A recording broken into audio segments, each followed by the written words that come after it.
Nobody believed it when they saw the children. A man of 5 feet 3 inches, a woman of 6 feet 11 inches, and children who grew so tall, so impossibly strong, that plantation owners traveled from 3 states away just to witness them with their own eyes. But that's not the shocking part. The shocking part is what those children did when they finally understood what they were. When they realized that the same genes that made them valuable also made them unstoppable. When they discovered the secret their mother had been whispering to them every night since birth. A secret about power, about destiny, about what happens when you forge weapons and give them consciousness. What happened on the night of March 15, 1865, would be whispered about in plantation houses across Georgia for generations. Would make hardened overseers refuse to work at Riverside Plantation ever again.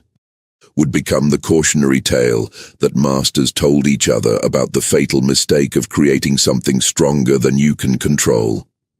This is that story, and it begins not with violence, but with a song sung by the river on a September evening 12 years earlier. September 1853. The meeting. Samuel was singing the first time she heard him. His voice was soft, barely audible over the sound of the Savannah River flowing past, carrying water south toward the Atlantic Ocean 40 miles away. It was a song his mother taught him before she died of fever 7 years ago. Something about crossing water, about stars pointing north, about a promised land that existed somewhere beyond the cotton fields and the whips and the endless, crushing sameness of enslaved life. He was 27 years old that September evening. 5 feet 3 inches tall, weighed maybe 115 pounds after a good meal, which he rarely got.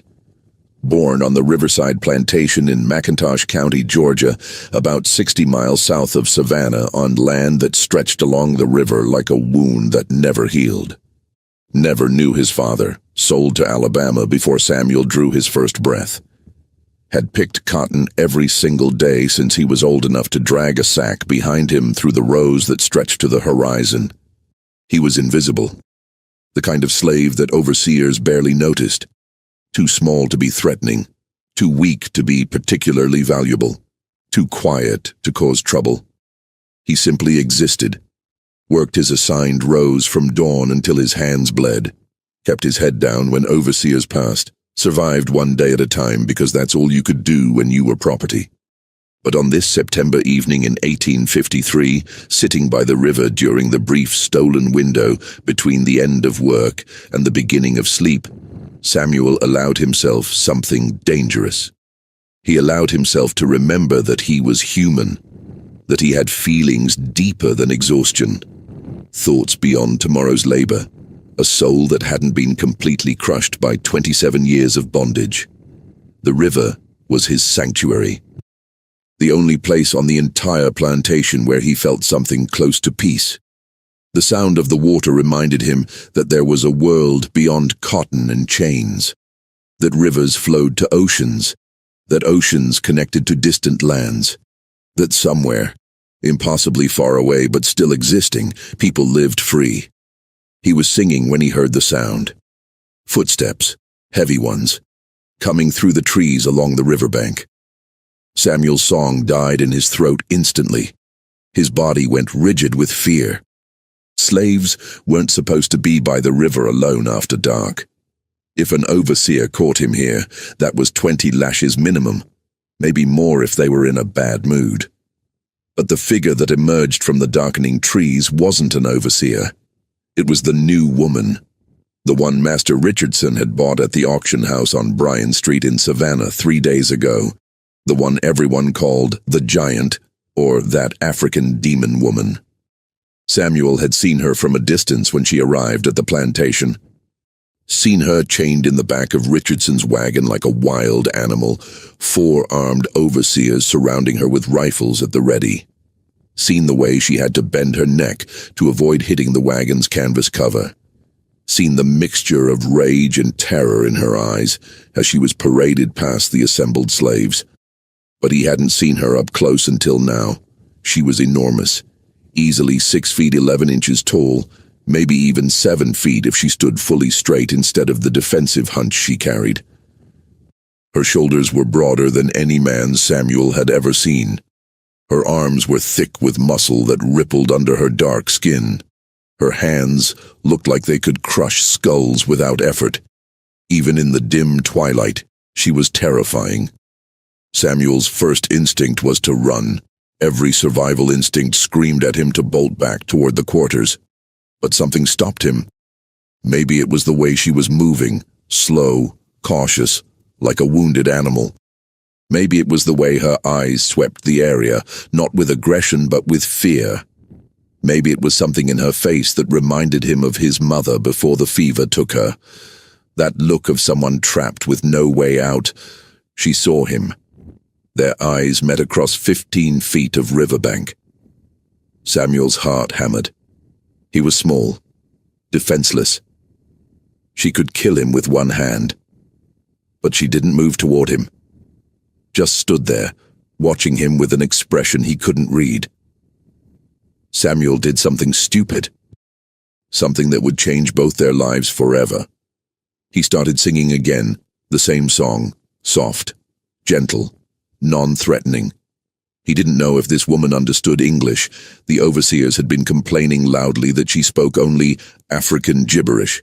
Didn't know if she understood anything except violence and chains. But music was universal. And in his voice was something she hadn't heard since being captured. Something human. Something kind.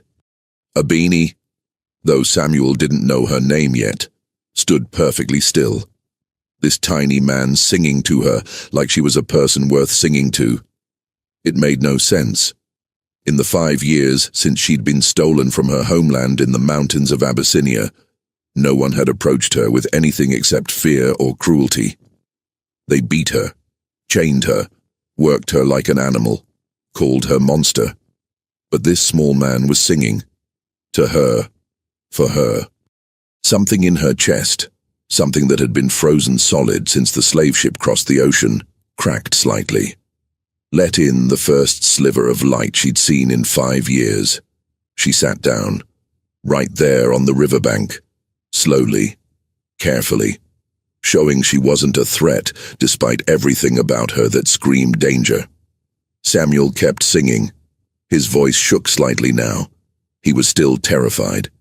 But he kept going. Finished the song. Started another. Old spirituals his mother taught him. Songs that enslaved people had been singing for generations. They sat there for 20 minutes. Him singing, her listening. 2 people who should have been terrified of each other, instead sharing a moment of fragile humanity. When Samuel finally stopped singing, he pointed to himself. Samuel. Then pointed to her with a questioning look. She understood. Pointed to herself. Abeni. Samuel nodded, tried to repeat it. Failed. She almost smiled. Then she stood. Samuel's heart jumped. But she didn't come closer, just looked at him for a long moment. Then walked back into the trees.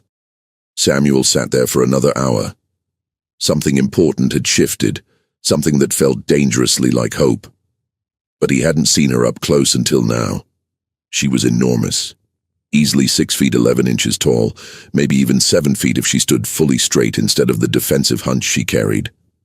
Her shoulders were broader than any man Samuel had ever seen. Her arms were thick with muscle that rippled under her dark skin. Her hands looked like they could crush skulls without effort. Even in the dim twilight, she was terrifying. Samuel's first instinct was to run. Every survival instinct screamed at him to bolt back toward the quarters. But something stopped him. Maybe it was the way she was moving, slow, cautious, like a wounded animal. Maybe it was the way her eyes swept the area, not with aggression but with fear. Maybe it was something in her face that reminded him of his mother before the fever took her.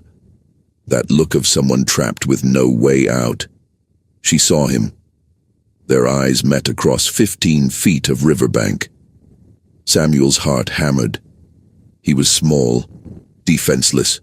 She could kill him with one hand, but she didn't move toward him, just stood there, watching him with an expression he couldn't read. Samuel did something stupid, something that would change both their lives forever. Before we continue, don't forget to comment which city you're watching from, and if you're not subscribed yet, make sure to hit that button so you don't miss the next stories. Let's keep going. He started singing again, the same song, soft, gentle, non-threatening. He didn't know if this woman understood English.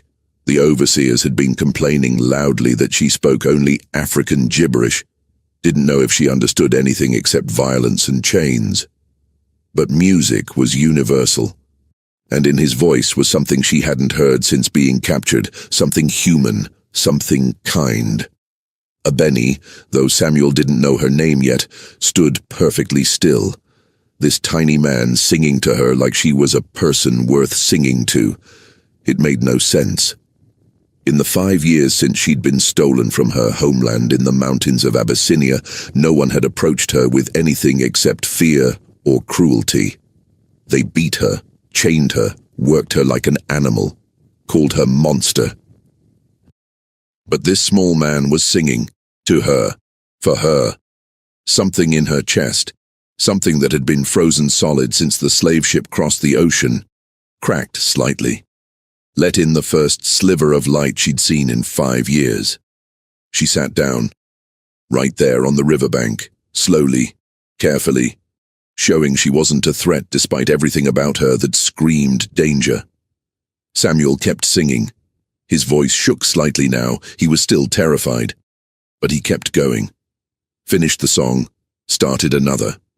Old spirituals his mother taught him.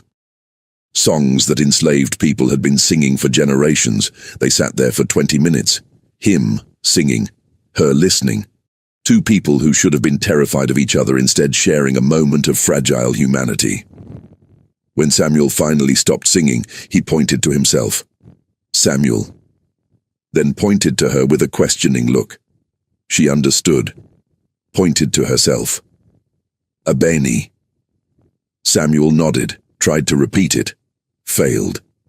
She almost smiled. Then she stood. Samuel's heart jumped, but she didn't come closer, just looked at him for a long moment. Then walked back into the trees. Samuel sat there for another hour. Something important had shifted. Something that felt dangerously like hope. The courtship. Every night for 2 weeks, Samuel went to the river. And every night, Abeni was there waiting. Neither acknowledged it openly during the day. That would be too dangerous. But they established a routine, a silent agreement. At first they didn't talk. Samuel would sing. She would listen. After a week, Samuel started teaching her English, pointing at things. Tree, river, sky, moon, star. She repeated the words in her deep voice, her accent heavy but her learning quick. She taught him words from her language too. Beautiful, complex words he could barely pronounce. She laughed when he failed.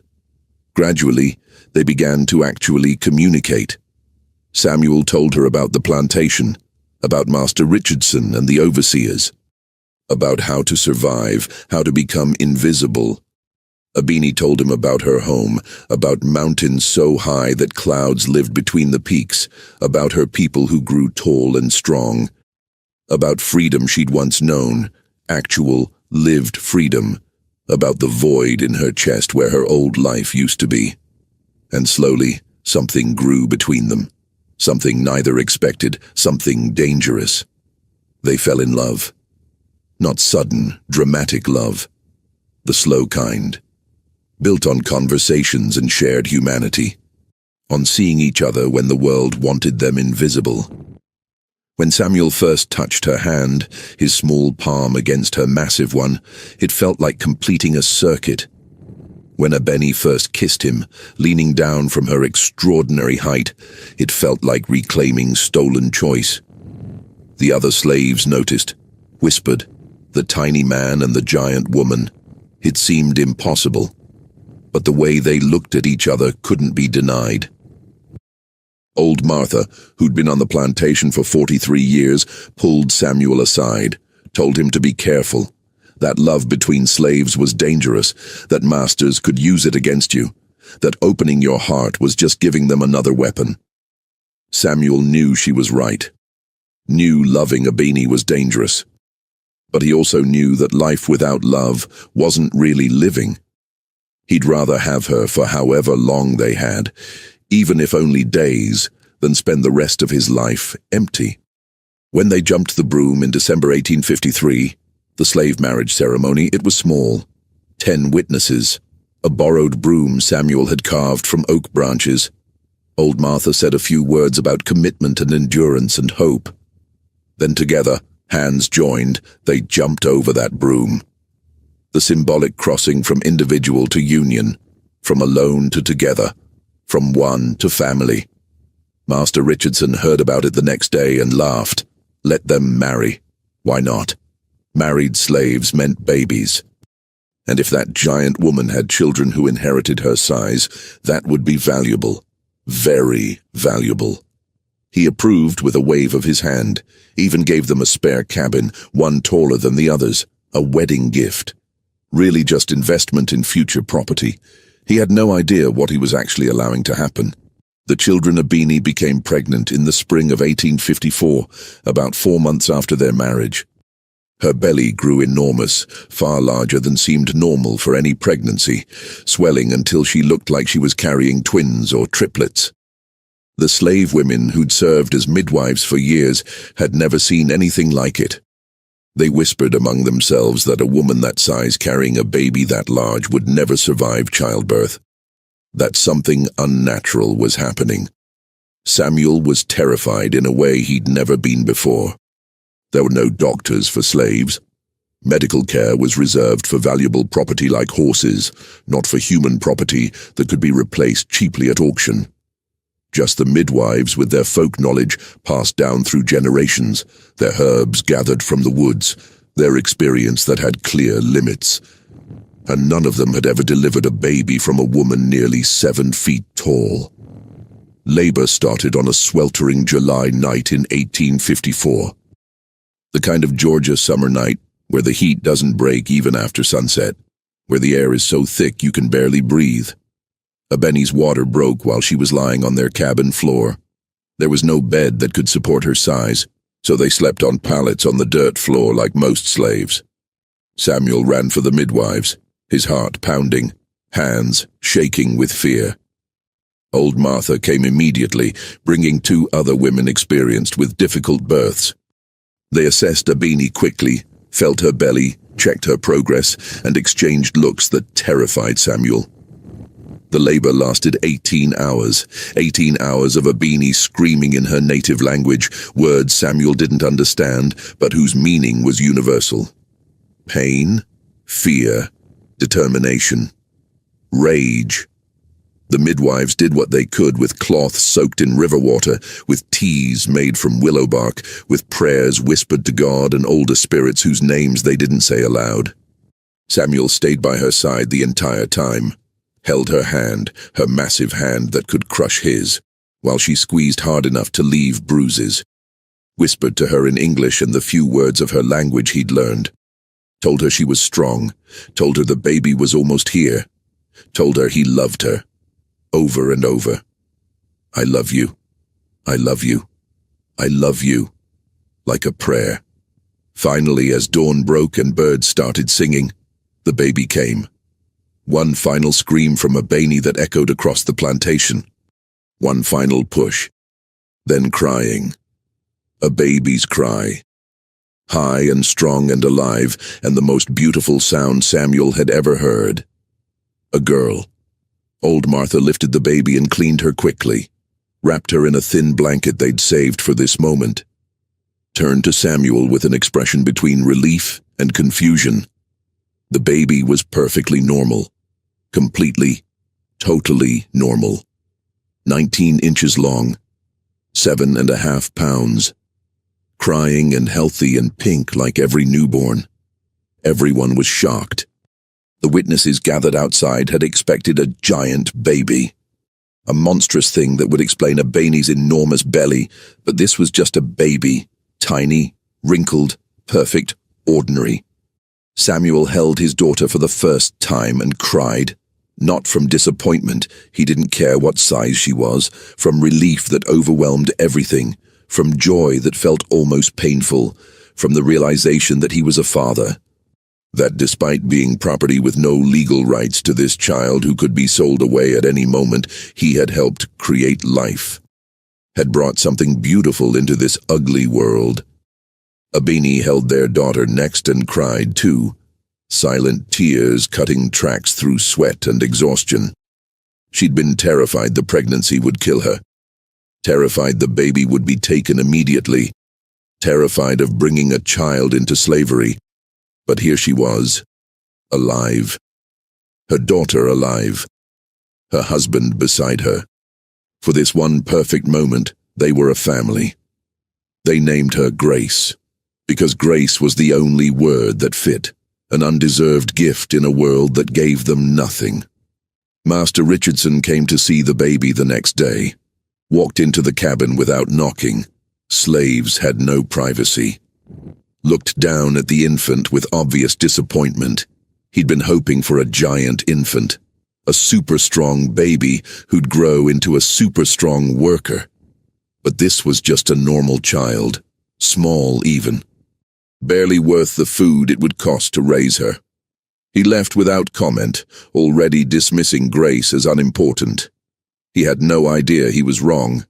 Grace grew normally for the first 2 years, hit all the expected milestones at expected times, rolled over at 4 months, sat up at 6, walked at 13 months while holding Samuel's fingers, talked at 18 months. First word was "Papa," which made Samuel cry again.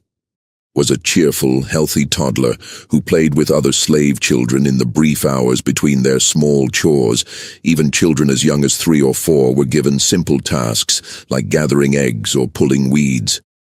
Samuel and Abini watched their daughter with love and terror. Love because she was theirs. Terror because they knew she could be sold at any moment. Because they knew she was growing up in chains. Because they knew the life ahead of her would be brutality and soul-crushing labor. But they also watched her with hope, because she was proof that love could exist even here, that beauty could grow in poisoned soil. Then something changed. Grace turned 3 years old in July 1857. A month later she had a growth spurt. Not unusual, children often grew in spurts. But this was different. Grace shot up 4 inches in 6 weeks. Suddenly she was noticeably taller than other children her age. Her appetite increased dramatically. She was always hungry, eating portions that seemed too large for her body. By her 4th birthday in 1858, Grace was the height of a typical 7-year-old, 48 inches tall when most 4-year-olds were around 38 inches. Tall for her age, certainly, but not alarmingly so yet. People noticed, commented, said she was growing like her mother, but it wasn't cause for concern yet. At age 5 in 1859, Grace was the size of a 9-year-old. 54 inches tall, 4.5 feet, when she should have been around 42 inches. Taller than every child her age by more than a foot. Strong enough to carry water buckets that made other children struggle. The pattern was becoming clear. This wasn't normal growth. This was something extraordinary. Samuel and Abini watched with growing amazement and growing fear. Their daughter was different. Visibly, obviously different. And different was dangerous on a plantation where conformity meant survival. By age 6 in 1860, Grace looked 12. She stood 4 feet 10 inches tall, nearly 5 feet. Other slave children were afraid of her now, not because she was mean. Grace was gentle and careful with her growing strength, but because she was different, wrong somehow, unnatural. Samuel and Abini had difficult conversations with her, had to explain that she needed to be careful, needed to hide her strength, needed to pretend to be weaker than she was when overseers watched, needed to make herself small even though she was growing large. These were survival skills taught to a 6-year-old, lessons no child should need to learn. At 7 in 1861, Grace looked 14. At 8 in 1862, she stood 5 feet 8 inches tall, taller than most grown women, taller than many men, taller at 8 than her father would ever be, and was regularly mistaken for an adult slave by overseers who didn't know her. The pattern was unmistakable. She wasn't just growing normally, she was growing explosively, adding inches at an impossible rate, like something in her genetics had been dormant for her first years, then suddenly activated. Like she'd inherited Abini's extraordinary genes, but they'd come online slowly, building over time instead of being present from birth. And Grace wasn't alone. Abini gave birth to twin boys in February 1856, when Grace was 18 months old. Samuel and Abini named them Joshua and Daniel, after biblical figures who'd shown courage against impossible odds. They were born normal-sized, 6 pounds each, perfectly ordinary, stayed small and ordinary-looking for the first 2 years. Then at age 3 in 1859, they started growing too. The same pattern as Grace, the same explosive growth that added inches at an impossible rate. By age 5, both boys were the size of 8-year-olds. By 7, they looked like young teenagers. By age 9 in 1865, Joshua stood 5 feet 10 inches tall, and Daniel was 5 feet 9 inches. Both were stronger than grown men despite being children. Both were still growing. 2 years after the twins came another boy, Thomas, born in August 1858 while the country was tearing itself apart over questions of slavery's expansion. Same pattern as his siblings, normal birth, 7 pounds and 19 inches, normal early childhood, then explosive growth starting around age 3. By 1865, at age 7, Thomas was already 5 feet 4 inches tall, taller than most adult women, still a child in face and voice, but in a body that kept growing like it didn't know when to stop. Master Richardson watched this development with growing fascination bordering on obsession. These children were becoming exactly what he'd dreamed of. Giants, superworkers, proof he was smarter than other plantation owners. Other planters started visiting Riverside specifically to see Richardson's giant slaves. Came from as far away as South Carolina and Alabama. Brought their own overseers to witness. Offered enormous sums to buy the children, especially the boys. Wanted to breed them with their own slaves, wanted to study them. Wanted to own these extraordinary specimens. Richardson refused all offers. These were his property, his investment, his proof that he understood slave breeding better than anyone else. But something else was happening that Richardson didn't see. Something Samuel and Abini were carefully cultivating in their children. Something that would prove far more dangerous than mere size and strength. They were teaching their children to think, to question, to remember they were human. The education. Every night after the children were supposed to be asleep, Abini would gather them close in their cramped cabin. The space was tight now. Grace was 11 and nearly 6 feet 5 inches. The twins were 9 and approaching 6 feet. Thomas was 7 and over 5 feet. They barely fit. Abini would speak to them in her native language, the language Samuel still couldn't fully master, but which the children learned as easily as English. She told them stories about her homeland, about mountains that touched the sky, about her people who were never property, who walked free under the sun, who answered to no masters. She taught them about their heritage, explained why they were growing so tall. It wasn't just genetics, she said. It was destiny. Her people believed that height was a gift from the ancestors, that those who grew tall had a sacred responsibility. To protect those who couldn't protect themselves, to stand against injustice, to never bow, to never submit, to never accept that chains were natural or deserved. Before we continue, if you've made it this far in the story, comment freedom so I know who you are. Let's keep going. She taught them the old stories of her people, about warriors who fought tyrants and won against impossible odds, about resistance against slavers, about the belief that death as a free person was infinitely better than life in chains. These weren't just stories for entertainment.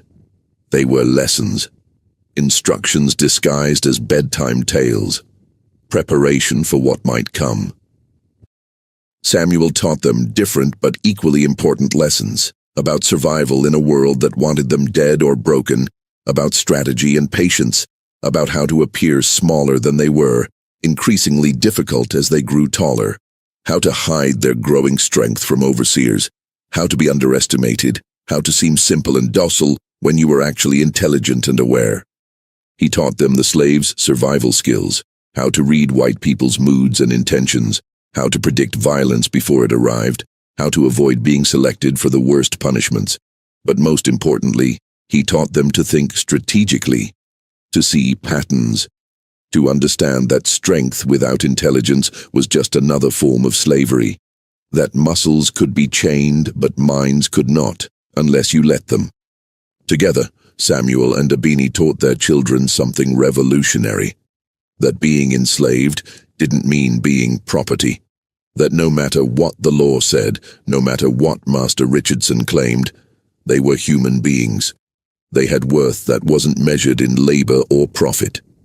They had rights, natural rights, human rights, even if those rights weren't recognized by society.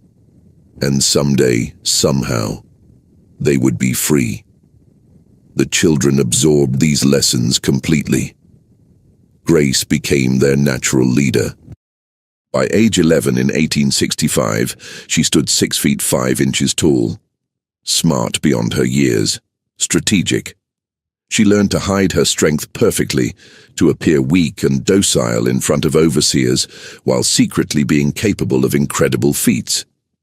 She could lift a full barrel of water by herself at age 10, 200 pounds lifted like it was nothing, but pretended to struggle with half-full buckets when overseers watched. The twins became protectors. They practiced fighting in secret, wrestling each other in the woods at night, boxing in the dark. By age 9, both could overpower grown men easily. By age 10, they were probably the strongest people on the entire plantation. But they never showed it in front of whites. They appeared to be just large, somewhat slow boys, gentle, docile, useful, but not threatening. Thomas became the thinker.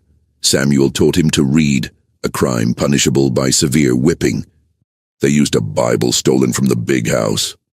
Thomas devoured every word, then found more.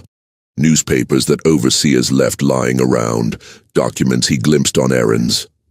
By age 7, he understood more about the world beyond Riverside than most adults. Understood about the war raging, about Union and Confederacy, about slavery tearing the nation apart. He understood that timing would matter, that soon, maybe very soon, there would be a moment to act, that the chaos of war created opportunities, that Richardson's world was crumbling whether he admitted it or not. By March 1865, everything was ready. The family was strong. The children were nearly grown. The war was ending with the Confederacy collapsing. The moment they'd been preparing for was arriving. They just needed the spark, the catalyst, the reason to act now rather than waiting. Grace provided it when she picked up a boulder and held it over Overseer Carver's head. March 1865. The crisis. Grace was working in the West Field when Overseer Carver decided to test her strength.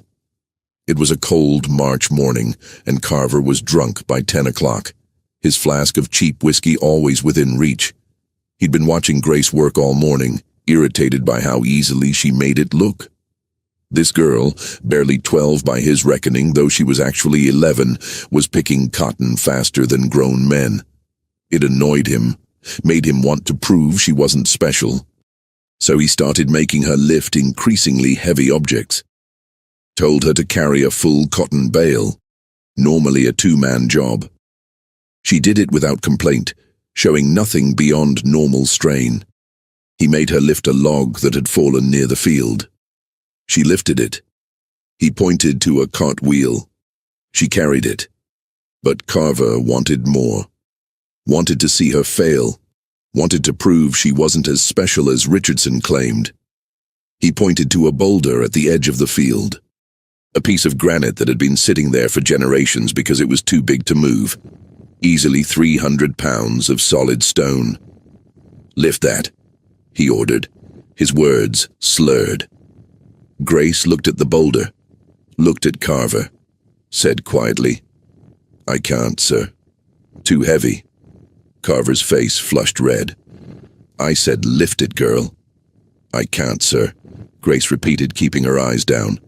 "Not strong enough." The whip came down across her shoulders without warning, cut through her thin dress and drew blood. Grace flinched but didn't cry out. Carver hit her again. "Try harder." Grace moved to the boulder, put her hands on it, made a show of straining, of trying her hardest, of attempting to lift something supposedly beyond her capabilities. Carver hit her a third time. The whip cut deep. Blood ran down her back. Something in Grace's eyes changed. Samuel, working 30 yards away, saw it happen, recognized it immediately. The same look Abini had before she attacked. The look of someone who'd been pushed past their limit, who'd made a decision that couldn't be unmade. Grace stood up, straightened to her full 6 feet 6 inches, looked down at Carver, who was 5 feet 9 and drunk, and suddenly aware he might have made a terrible mistake. Then Grace picked up the boulder, not with effort, not with strain, easily, like it weighed nothing at all, lifted it above her head with both hands, held it there while Carver stared up at her in sudden, terrible understanding. She could kill him, right now. Just drop the boulder, and there was nothing he could do to stop her. For 5 seconds, Grace held that boulder above Carver's head, long enough for him to understand what powerlessness felt like.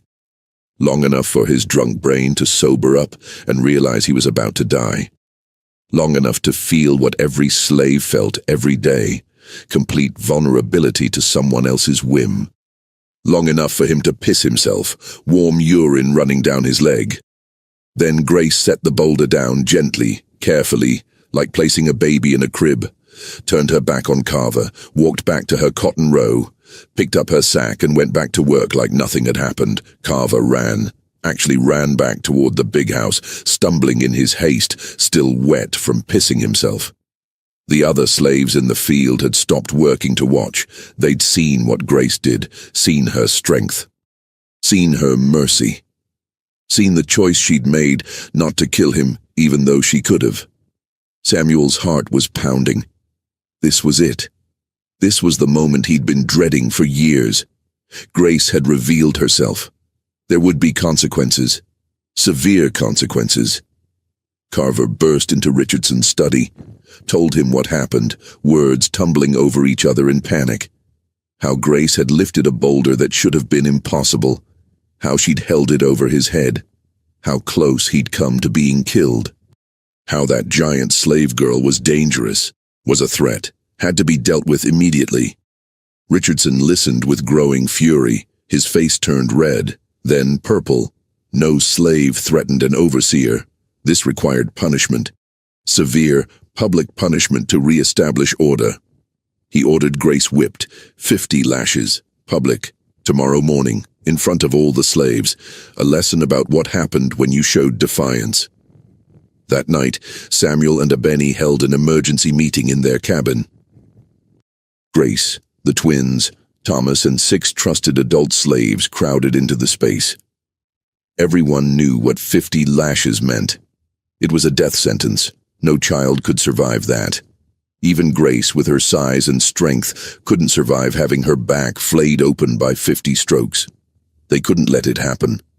But stopping it meant open rebellion, meant fighting back, meant violence against whites, meant almost certain death for everyone involved.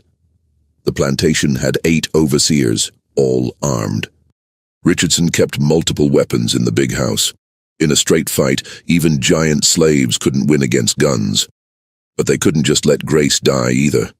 Couldn't stand by and watch while Richardson murdered her for the crime of being strong. Samuel looked around the cramped cabin at the faces he loved most in the world. At his daughter who'd grown so tall and powerful, who sat with blood still seeping through her dress from Carver's whipping. At his twin sons who were 9 years old and already capable of incredible violence if unleashed. At Thomas, who was 7 and smarter than most adults. At Abeni, who'd never stopped being a warrior even after 11 years in chains. At the 6 other slaves who'd risked everything just by attending this meeting. And he realized something profound. They'd been preparing for this moment for 11 years. Every lesson, every story, every whispered conversation about freedom and dignity. It had all been leading here. To this moment. This choice. They couldn't wait any longer, couldn't keep hiding and hoping. The moment had arrived whether they were ready or not. Samuel spoke quietly to the assembled group. Told them what he was thinking. It was insane. Probably suicidal. But possible. Maybe. The plan was simple. Don't wait for the whipping tomorrow. Strike first. Tonight. While they still had surprise, fire was the key. Start fires in 4 locations simultaneously: the cotton storage, the barn, the overseer quarters, the big house. Create chaos. In the confusion, overpower any armed men, take their weapons, fight whoever was left, then run. Head north toward Union lines. Sherman's army was less than 100 miles away. If they could reach it, they'd be free. They'd probably die trying. But dying free was better than living in chains, better than watching Grace be whipped to death tomorrow. Grace spoke first. Said she'd rather die fighting tonight than be whipped tomorrow. She was 11 years old and deadly serious.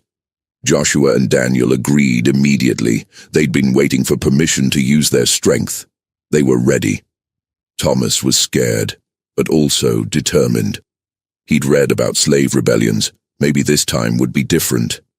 The 6 adult slaves agreed. They'd rather die fighting than live subjugated. Abeni spoke last. Said her people had a saying, "It is better to die on your feet than live on your knees." Tonight, they would stand. They made final plans. Who would start which fire? Who would target which overseer? Where to meet after? What route north? Midnight. New moon. Maximum darkness. At midnight exactly, Grace struck the first match. The rebellion. The cotton storage went up like oil-soaked wood, flames shooting 15 feet high within seconds. Months of picked cotton, thousands of dollars worth, turning to ash and smoke. Grace watched for 3 heartbeats. This was Richardson's wealth. His pride. His proof that slavery was profitable. Burning. Then she ran toward the overseer quarters, where her brothers were already moving. Joshua hit the door with his shoulder. The wood splintered like kindling. He and Daniel burst inside before the 3 overseers barely had time to wake. One reached for a rifle hanging on the wall. Daniel grabbed him, picked him up like a child, and threw him through the window. Glass shattered. The man's scream cut off when he hit the ground outside with a sickening thud. The second overseer pulled a pistol from his nightstand, got 1 shot off that punched through the wall. Joshua grabbed the man by the throat with one massive hand and squeezed until something gave way with a wet crunch. The man's eyes went wide, then empty. He dropped. The third overseer was Carver. The drunk bastard who'd whipped Grace, who'd pushed her too far. He came at Daniel with a knife, screaming incoherently. Daniel caught his wrist mid-swing, twisted hard. The snap of bone was audible even over the chaos outside. Carver screamed. Daniel punched him once in the face. Carver's head rocked back at an unnatural angle. His neck broke with a sound like a dry branch cracking. He was dead before he hit the floor. 3 overseers dead in under a minute. The twins looked at each other, breathing hard, covered in other men's blood. They felt nothing, no remorse, no guilt.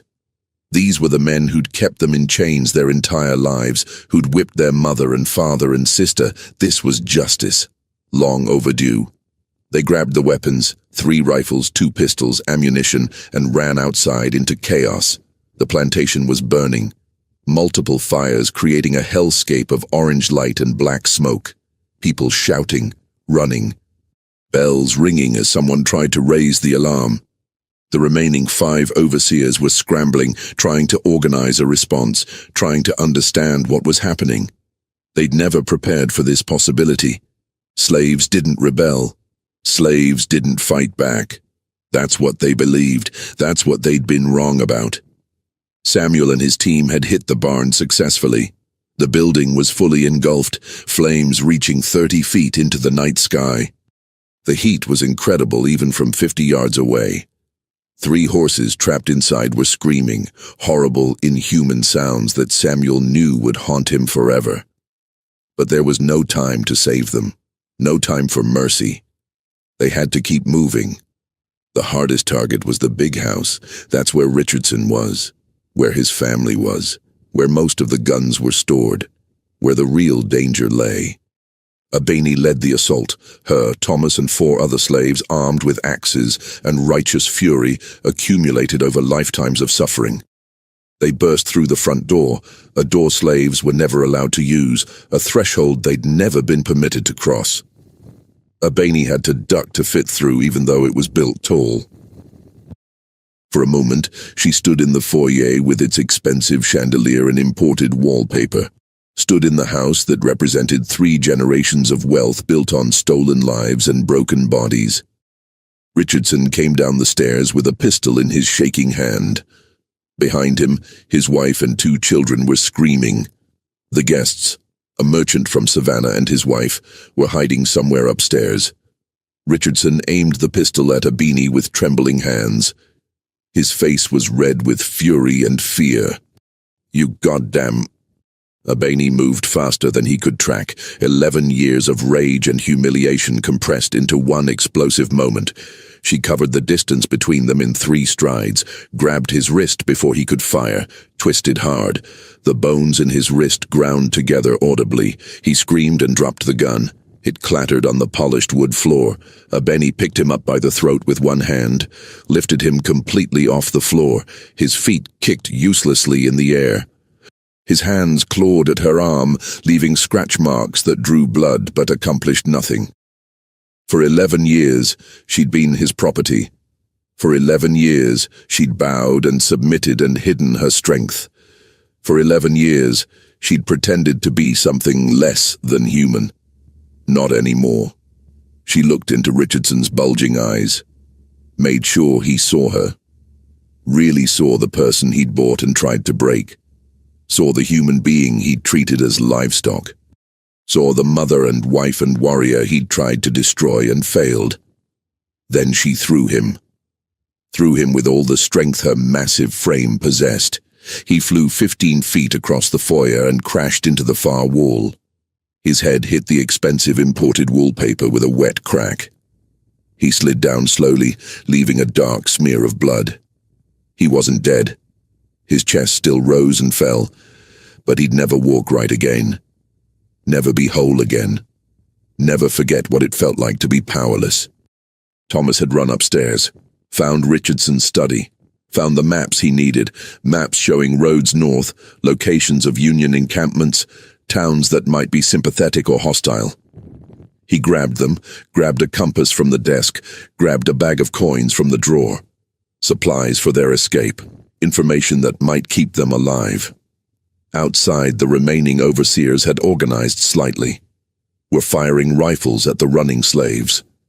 One of the adult slaves who joined the conspiracy, a man named Jacob, took a bullet to the chest, dropped instantly, dead before he hit the ground. Another woman, Sarah, was shot in the leg, went down screaming.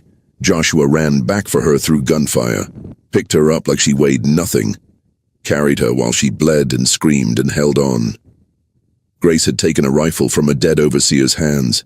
She'd never fired a gun before, but she'd watched them do it 1,000 times. She aimed at one of the remaining overseers, a man named Patterson, who'd whipped her mother 3 years ago, pulled the trigger. The recoil knocked her back a step. The shot went wide, kicking up dirt 5 feet from Patterson. He turned toward her with his own rifle. Daniel shot him first. Patterson's head snapped back. He dropped. The family met at the designated spot, the old oak tree at the north edge of the plantation. Samuel, Abeni, Grace, Joshua, Daniel, Thomas, 6 adult slaves. Sarah with the bleeding leg wound. They'd lost Jacob, lost another man to a bullet. 11 survivors out of 13 who'd started this. Behind them, Riverside Plantation burned. The cotton storage was completely destroyed. The barn had collapsed into itself. The overseer quarters were engulfed. Parts of the big house were catching fire. 3 generations of accumulated wealth turning to smoke and ash and memory. They ran north, following the North Star that enslaved people had been following for generations, following Thomas's stolen maps, following desperate hope and the slim chance that they might actually make it. Behind them, horses, dogs, the pursuit organizing. But they had a head start. And they had something Richardson could never match. The absolute determination of people who'd chosen freedom over survival. Freedom. The pursuit lasted 3 days. Richardson, crippled but alive, organized a militia. 30 men on horses with rifles and hatred, but they were tracking giants. People who could run longer and faster than normal humans. The first day they covered 15 miles before stopping to rest. At dawn, the dogs caught up. 4 hounds bred for slave catching. The first leapt at Abeni. She caught it mid-air, broke its neck with one twist, threw the corpse aside. The second went for Samuel. Daniel kicked it so hard it flew 10 feet and didn't get up. The other 2 fled. On the second day they lost Sarah. Her wound was infected. She was feverish, delirious. She told them to go on without her, that she'd rather die here than get everyone caught. They left her by a stream with what water they could spare. 7 left now. On the 3rd day they reached the Altamaha River, fast-flowing, deep. They had to swim. Grace and the twins were strong swimmers. Between them, they got everyone across. But one man, Moses, lost his grip, disappeared under the water. 6 left. But crossing bought them time. The militia had to backtrack miles to find a bridge. On the 4th day, exhausted and starving, they saw Union soldiers, blue uniforms, northern accents. Rifles pointed at them until an officer realized they were escaped slaves. Captain Morrison from Ohio listened to their story, looked at the family of giants with awe, looked at their wounds, their exhaustion, the desperate hope in their eyes. He made a decision that would change their lives forever. You're under Union protection now. By order of the United States Army, you're free. Grace fell to her knees and cried. The twins held each other and wept. Thomas experienced the freedom he'd only read about in stolen newspapers. Abeni reclaimed what had been stolen 11 years ago. And Samuel, who'd been property his entire life, held his family and cried until he had no tears left. They were free. Epilogue. The Civil War ended 6 weeks later. Slavery was abolished throughout the United States. Richardson survived but never recovered. The plantation never recovered either. Richardson died bitter and broke in 1871, still cursing the slaves who'd destroyed him. The family settled in Ohio. Samuel worked as a carpenter. Abeni worked in a factory where her strength was valued. The children grew up free. Grace reached 7 feet 1 inch, became a teacher, using her presence to protect black children. Joshua topped out at 7 feet 3, became a blacksmith. Daniel reached 7 feet, became a carpenter like his father. Thomas grew to 6 feet 11, became a lawyer, using words to fight injustice. They all married, had children born free. Grandchildren who couldn't imagine their ancestors had been property. Every March 15th until they died, the family gathered. Told the story again. Remembered Sarah and Moses and Jacob. Remembered the night they chose freedom. And they taught their children what Abeni had taught them. That those who grew tall had an obligation to stand against injustice. To never bow. To never accept that anyone could own another human being. Nobody believed it when they saw the children. But those impossible giants changed the world just by refusing to stay small, by refusing to accept that their strength existed to enrich masters, by remembering that power without conscience was slavery, but power with purpose was liberation. They were born into chains, but they died free, and that made all the difference. They say just forget. Move on like it's easy. But forgetting you feels like remembering someone I've never seen. I've been trying to erase you from the places in my mind, but the harder that I fight it, the more you're hard to leave behind. Every memory keeps slipping through the cracks I try to close, like a face I should remember, but somehow never know. Forgetting you feels impossible, like chasing something I can't hold, like trying to remember someone that I've never even known. I keep reaching through the silence for a past I can't undo, 'cause letting go of what we had feels like losing something true. Every moment turns to fragments, every thought just fades to blue, like I'm searching for a feeling that still only leads to you. Forgetting you feels impossible, like chasing something I can't hold, like trying to remember someone that I've never even known. I keep reaching through the silence for a past I can't undo, 'cause letting go of what we had feels like losing something true.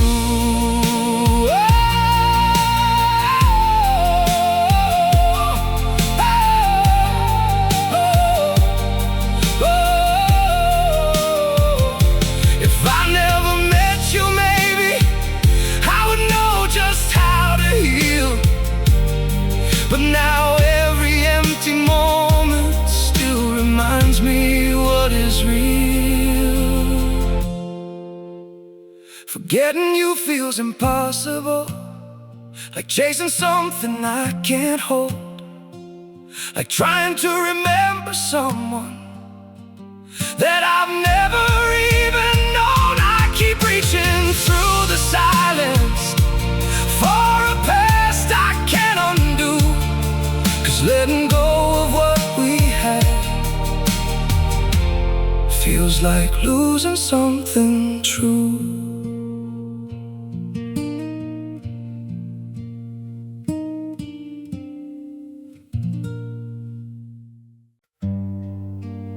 Some days feel off, like I'm standing but still falling. A little pain, a little tired, and no one to tell it all to. There are days that feel unsteady, like I'm drifting out of place. Every step just feels so heavy, with a smile I have to fake. A little hurt I keep inside me, a little weight I always hide, and 1,000 quiet worries I've been holding deep inside. There's no one here to tell it to, no one who would understand. So I carry all these feelings like they're slipping through my hands. A little broken, little lost, trying hard to just get through. All these nights I stay awake with everything I never say to you. I keep walking through the silence like it's all I've ever known. Every crowded room reminds me how it feels to be alone. There's no one here to tell it to, no one who would understand. So I carry all these feelings like they're slipping through my hands. A little broken, little lost, trying hard to just get through. All these nights I stay awake with everything I never say to you.